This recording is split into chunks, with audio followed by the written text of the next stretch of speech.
Hello everyone, welcome to विद्या मंदिर classes. My name is Ambika और इस वीडियो में हम डिस्कस करने वाले हैं कुछ PYQs from chapter electrostatics. So let's start.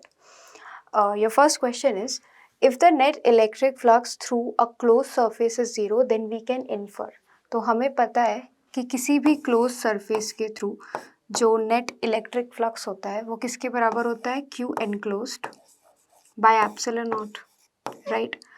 तो यहाँ पे Q enclosed क्या है, all the charge, net charge I can say, which is enclosed within the surface that we have chosen. ठीक है, तो इस केस में अगर ये वैल्यू आपको ज़ीरो गिवन है, इसका मतलब क्या हुआ कि Q enclosed जो है वो आपका कितना हो जाएगा, ज़ीरो हो जाएगा, which means first option will be correct. No net charge is enclosed by the surface. Next question.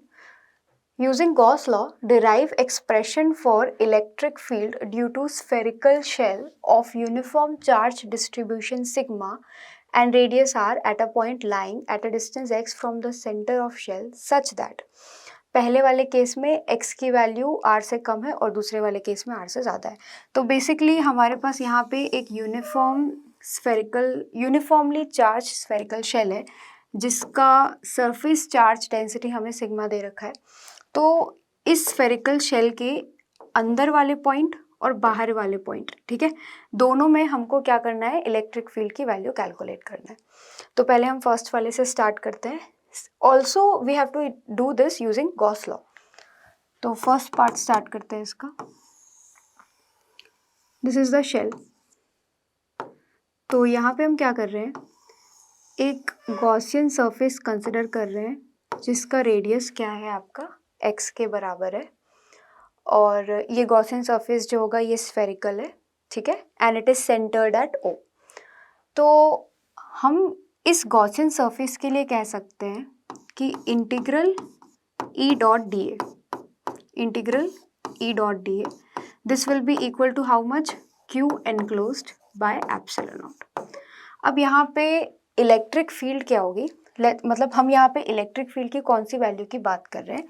Let's say eight this point electric field जो है, अच्छा बायसिमेट्री हम ये चीज़ बता सकते हैं कि इस स्फीयर में हर एक पॉइंट में जो इलेक्ट्रिक फील्ड की वैल्यू है, मतलब उसका मैग्नीट्यूड और उसकी डायरेक्शन नहीं बोल सकते, उसका जो मैग्नीट्यूड है वो सेम रहेगा and it will be directed such that there will be symmetry. तो वी कैन से कि इलेक्ट्रिक फील्ड अगर यहाँ पे होती है तो इस तरह से होगी, स्फेरिकल सिमेट्री में होगी, ठीक है। आइदर इट इज़ आउटवर्ड और इनवर्ड, उसके बारे में कमेंट नहीं कर सकते फिलहाल, लेकिन इतना ज़रूर बता सकते हैं कि एक स्फेरिकल सिमेट्री होगी। तो कह सकते हैं कि इस स्फीयर में इलेक्ट्रिक फील्ड का जो मैग्नीट्यूड होगा वो हर पॉइंट में सेम होगा। किस स्फीयर में, जो गॉसियन सरफेस हमने चूज कर रखा है, ठीक है। अब यहाँ पे अगर मैंने एक छोटा सा एरिया लिया DA, तो DA वेक्टर जो है वो भी बाहर की तरफ पॉइंट आउट करेगा, ठीक है। तो हम कह सकते हैं कि DA वेक्टर और electric field vector at this point and in fact at all the points the angle between them is going to be how much, 0 degree. तो हम ये कह सकते हैं कि EDA cos theta integral this is going to be how much, 0 क्यों, क्योंकि इस सरफेस ने कोई चार्ज एनक्लोज नहीं कर रखा है, ठीक है। अब इस इंटीग्रेशन में हमें ये पता है कि E की वैल्यू जो है वो कांस्टेंट है हर एक पॉइंट के लिए, तो ये हम बाहर निकाल सकते हैं E, और ये आपका हो जाएगा integral DA this is equal to 0। Cos theta की वैल्यू कितनी हो जाएगी, 1, क्योंकि थीटा आपका 0 डिग्री है, which means that E is equal to 0, ठीक है। तो ये आपका फर्स्ट पार्ट हो गया कि अगर कोई भी पॉइंट आप इस स्फीयर के अंदर सेलेक्ट करोगे तो इसमें इलेक्ट्रिक फील्ड की वैल्यू 0 आएगी। दूसरी चीज़ इसमें एक इम्पॉर्टेंट पॉइंट ये थी कि क्योंकि ये यूनिफॉर्मली चार्ज्ड है, ठीक है, तो सिमेट्री की वजह से हम ये कंक्लूड कर पाए हैं कि इलेक्ट्रिक फील्ड का जो मैग्नीट्यूड है वो हर एक जगह सेम होगा, और क्योंकि मैग्नीट्यूड उसका कांस्टेंट है उस वजह से हम इस E को इस इंटीग्रेशन के बाहर ला पाए, ठीक है। तो in this case electric field की वैल्यू कितनी हो जाएगी आपकी, 0 के बराबर हो जाएगी। इसका जो नेक्स्ट पार्ट है that talks about value of electric field outside this sphere, outside point basically. तो लेट्स से ये डिस्टेंस जो है ये आपका x के बराबर है। तो हमने अगेन क्या किया, एक गॉसियन सरफेस सिलेक्ट किया है which is again spherical, centred at O and this is of radius x। तो इस गॉसियन सरफेस के लिए हम क्या लिख सकते हैं, close integral E dot d a is going to be Q enclosed divided by epsilon not. ठीक है, अब सिमेट्री वाली जो चीज़ है वो यहाँ पे भी होने वाली है। डी ए वेक्टर भी आपका बाहर की तरफ है और ई वेक्टर भी आपका बाहर की तरफ है और कांस्टेंट है, एज इन कि हर एक पॉइंट में सेम मैग्नीट्यूड है इलेक्ट्रिक फील्ड की। ठीक है, तो इसमें हम लिख सकते हैं E D A, integral E D A. E को आप बाहर निकाल सकते हो या आप ऐसा लिख सकते हो, ई डी ए कॉस थीटा। ठीक है, और हमें पता है कॉस थीटा की वैल्यू कितनी होने वाली है, 0 होने वाली है। तो ई डी ए ये आपका किसके बराबर हो जाएगा, Q enclose by epsilon not. Now E integral D A क्या हो जाएगा, इस पूरे स्फीयर का एरिया जो कि किसके बराबर है, 4 पाई एक्स स्क्वायर के बराबर है। Q एनक्लोज क्या हो जाएगा, जो भी चार्ज इस स्फीयर के ऊपर डिस्ट्रीब्यूटेड है तो वो कैसे हम निकालेंगे, what will B Q enclosed here. तो इस स्फीयर में जो आपका एरियल चार्ज डेंसिटी है वो कितनी हो जाएगी, सिग्मा, और इसको एरिया से मल्टीप्लाई करोगे तो चार्ज आ जाएगा divided by epsilon naught. So on solving this you will find value of E will be how much, sigma r square divided by epsilon not x square. So this is going to be the value of electric field for x greater than r, and we have already calculated value of electric field for x less than r. All right. So the next question is, an electric field is uniform and acts along plus x direction in the region of positive x. It is also uniform with the same magnitude but acts in negative x direction in the region of negative x. The value of the field is 200 Newton per Coulomb for x greater than 0 and minus 200 for x less than 0. तो पहले हम situation समझ लेते हैं कि क्या है यहाँ पे।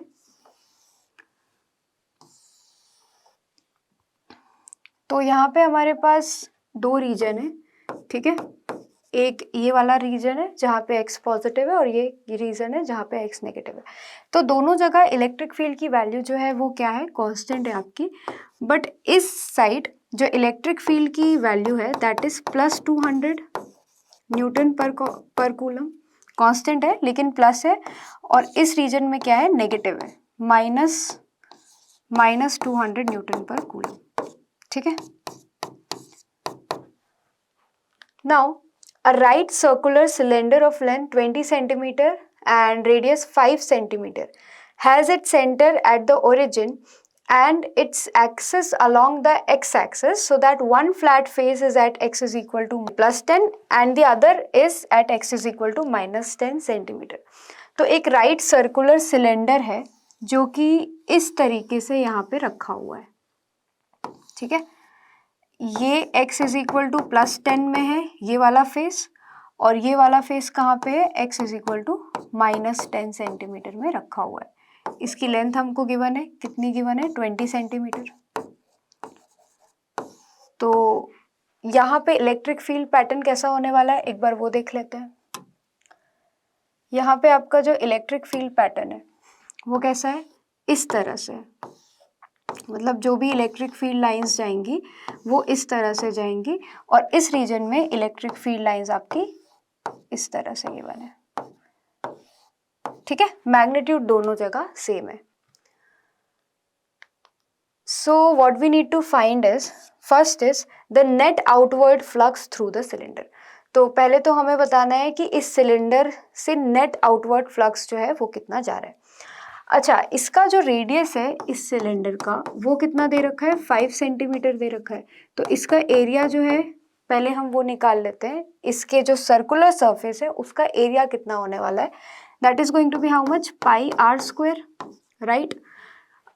नाउ नेट आउटवर्ड फ्लक्स, ये किसके बराबर हो जाएगा? यहाँ पे हम इस पूरे क्लोज सरफेस को 3 एरिया में डिवाइड कर सकते हैं, ठीक है। एक तो ये आपका हो जाएगा A1, इस वाले एरिया को हम कह देते हैं A2, मतलब ये सरफेस 1 है, ये सरफेस 2 है, और तीसरा कौन सा है? ये कर्व्ड सरफेस, इसको हम बोल देते हैं A3, ठीक है, ये जो कर्व्ड सरफेस है। तो जो नेट फ्लक्स होगा वो आपका हो जाएगा flux through A1 plus flux through A2 and flux through A3, ठीक है। अब एक एक करके देखते हैं कि क्या होने वाला है ये। तो पहले बात करते हैं A1 की। A1 मतलब ये वाला एरिया। तो इस एरिया में आप देख सकते हो कि ये जो एरिया वेक्टर है ये आपका इस डायरेक्शन में है ना, और किसके बराबर है? एरिया वेक्टर आपका कितना आ जाएगा? माइनस आई कैप, मतलब कि एक A1 कैप जो है that is equal to how much? Minus i cap. और A1 का मैग्नीट्यूड जो है वो कितना गिवन है? Pi are square. So pi into 0.05, ठीक है, पाई इंटू 0.05 का स्क्वायर मीटर स्क्वायर। ऑलराइट, अब यहाँ पे इलेक्ट्रिक फील्ड की वैल्यू हमें कितनी दे रखी है? इलेक्ट्रिक फील्ड दे रखी है -200 न्यूटन पर कूलम, मतलब कि इलेक्ट्रिक फील्ड की डायरेक्शन भी कितनी है? नेगेटिव एक्स एक्सिस के टुवर्ड्स है। तो फाई थ्रू A1 वो कितना आपका हो जाएगा? E dot A, E vector dot A1 vector. तो ये कितना आ जाएगा आपका? ये आपका होने वाला है -200 I cap dot, this is going to be how much? Pi, अभी मैं इसे पाई आर स्क्वायर लिख देती हूँ, वैल्यू हम बाद में पुट कर देंगे, I cap minus pi are square I cap, ठीक है। वैसे ही फ्लक्स थ्रू A2 ये कितना हो जाएगा आपका? E vector dot A2 vector. तो यहाँ पे जो आपकी इलेक्ट्रिक फील्ड है उसकी डायरेक्शन क्या दे रखी है? प्लस एक्स की तरफ दे रखी है। हम ये वाले एरिया की बात कर रहे हैं, ठीक है। तो इस एरिया के लिए जो एरिया वेक्टर है उसका डायरेक्शन ये है, राइट, और इलेक्ट्रिक फील्ड का डायरेक्शन भी वही है। तो ये आपका कितना होगा? 200 I cap dot, this is going to be pi are square I cap, ठीक है, प्लस अब ये जो तीसरा वाला है, तीसरा वाला जो एरिया है बेसिकली इसका कर्व्ड सरफेस एरिया, तो हम यहाँ पे देख सकते हैं कि इलेक्ट्रिक फील्ड जो है उसकी डायरेक्शन ये है और इस एरिया की डायरेक्शन क्या है? Perpendicular to electric field. दोनों के बीच में कितना है? 90 डिग्री है ना, ऐसा चारों तरफ से होगा।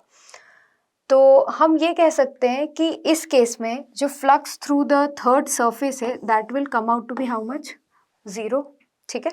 तो नेट फ्लक्स कितना हो जाएगा? ये आपका हो जाएगा 200 pi are square plus 200 pi are square. So this will come out to be how much? 400 pi are square. तो आर की वैल्यू हम पुट करेंगे, आर स्क्वायर कितना हो जाएगा? ये 0.05 इसका होल स्क्वायर। तो व्हेन यू सॉल्व दिस, इसकी वैल्यू आपकी पाई के बराबर ही आ जाती है। This comes out to be how much? Pi, that is equal to 3.14। Flux की यूनिट हम यहाँ पे लिख सकते हैं, फ्लक्स की यूनिट कितनी हो जाएगी? न्यूटन पर कूलम मीटर स्क्वायर, ठीक है। So this will be your answer.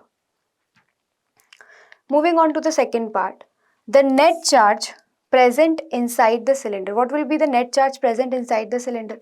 तो हमें ये पता है बाय गॉस लॉ कि जो फ्लक्स होता है आपका नेट फ्लक्स वो किसके बराबर होता है? Q enclose by epsilon not के बराबर होता है।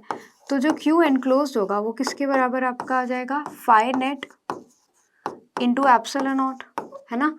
तो नेट इलेक्ट्रिक फ्लक्स जो है वो कितना आ रहा है? 3.14 इंटू एप्सिलॉन नॉट की वैल्यू कितनी हो जाएगी? 8.85 into 10⁻⁻12। So this thing comes out to be 2.7 into 10⁻⁻11 coulomb.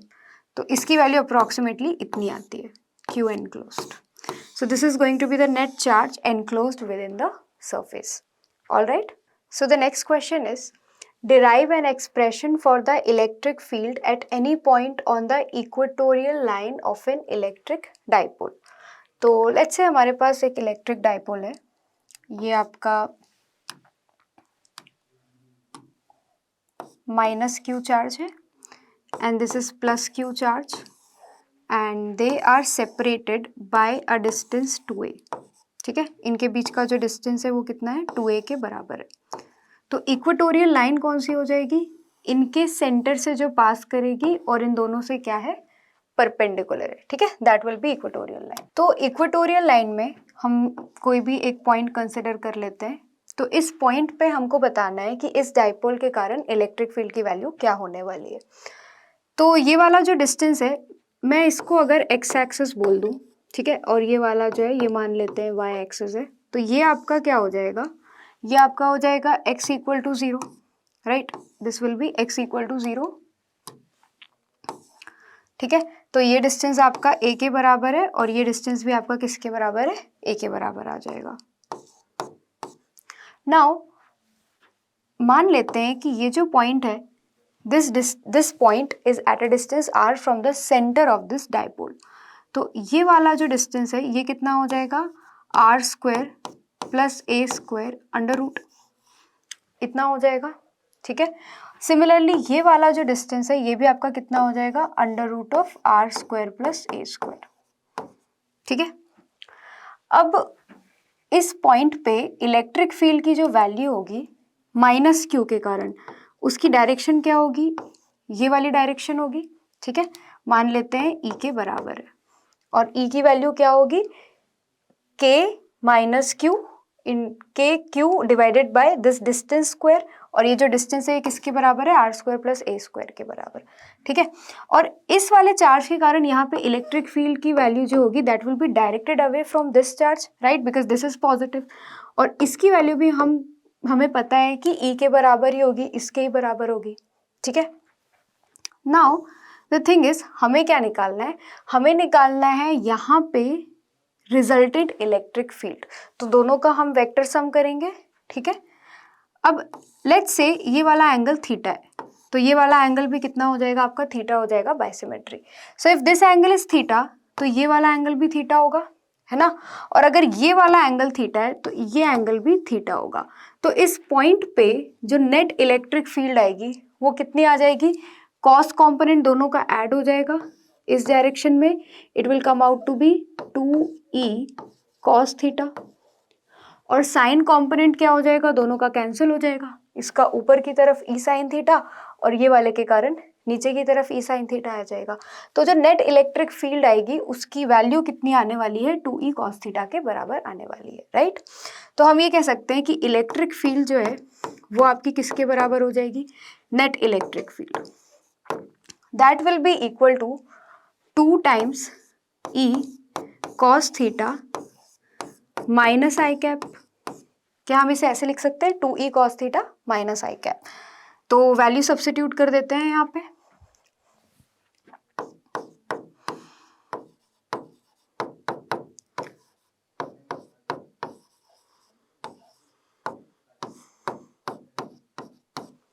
So this is going to be -2। e की वैल्यू कितनी हो जाएगी, e की वैल्यू हो जाएगी k q divided by r square plus a square, और cos थीटा की value कितनी हो जाएगी, cos theta will be this a divided by under root of r square plus a square.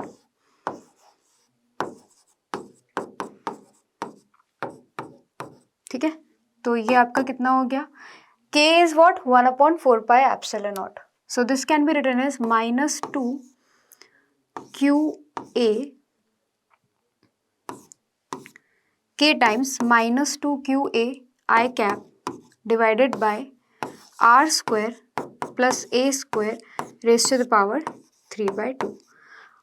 Now the thing is कि अगर हम short dipole consider करते हैं तो r is very very greater than a, so this is for short dipole. तो short dipole के लिए हम a को r के सामने इग्नोर कर सकते हैं, तो ये एक्सप्रेशन आपका क्या हो जाएगा, this expression will be -k 2 QA I cap divided by r cube. So this will be the value of electric field. ठीक है, अब इसको एक्सप्रेस करने का एक और तरीका क्या है, कि ये आपकी किसके बराबर आ गया, -2qa कैप, ठीक है, k times divided by r cube. Now the thing is कि अगर मैं इसके डायपोल मोमेंट के बारे में बात करूं तो इसका डायपोल मोमेंट क्या हो जाएगा, this will be directed along plus x axis, so this is going to be q times distance between the charges that is 2a i cap, right. तो मैं इसे क्या लिख सकती हूँ, ये जो पूरी वैल्यू है this is nothing but minus p vector, so this can be written as minus kp vector divided by r cube. तो आप इसको इस तरीके से भी लिख सकते हो, ठीक है। So this is going to be the value of electric field in the equatorial line because of this dipole. Now moving ahead, next question is two identical point charges q each are kept 2 meter apart in air. तो यहाँ पे हमारे पास दो point charges हैं, ये q है और this is the another point charge, और दोनों के बीच का जो distance है वो दे रखा है कितना, 2 मीटर दे रखा है, ठीक है।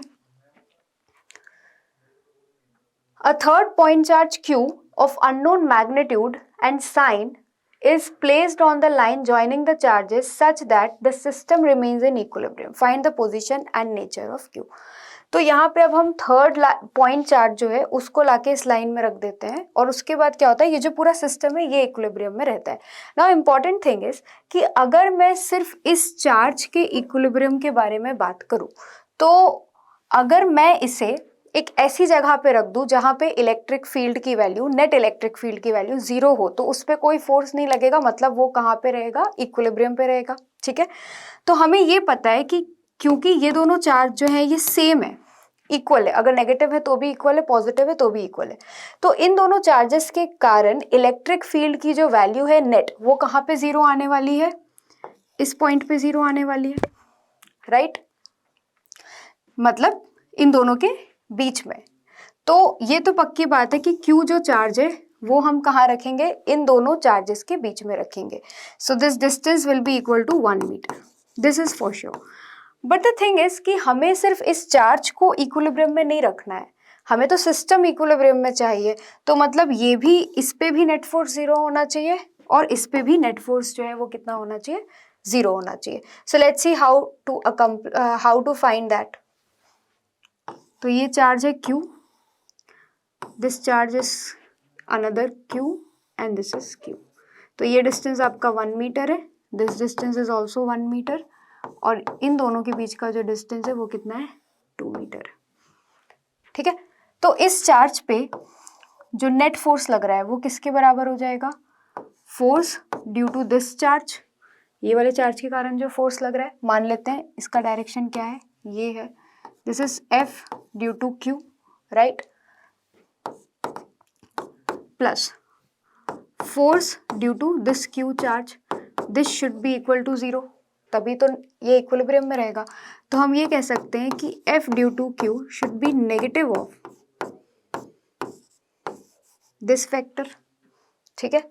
तो इसके कारण जो फोर्स आ रहा है वो किसके बराबर हो जाएगा, Q divided by 1 square, this should be equal to minus of Q square divided by 4, है ना, 2 का स्क्वायर कितना हो जाएगा 4, तो यहाँ से हमको Q की वैल्यू कितनी मिल गई, इसकी वैल्यू आपके आ गई -Q/4 के बराबर।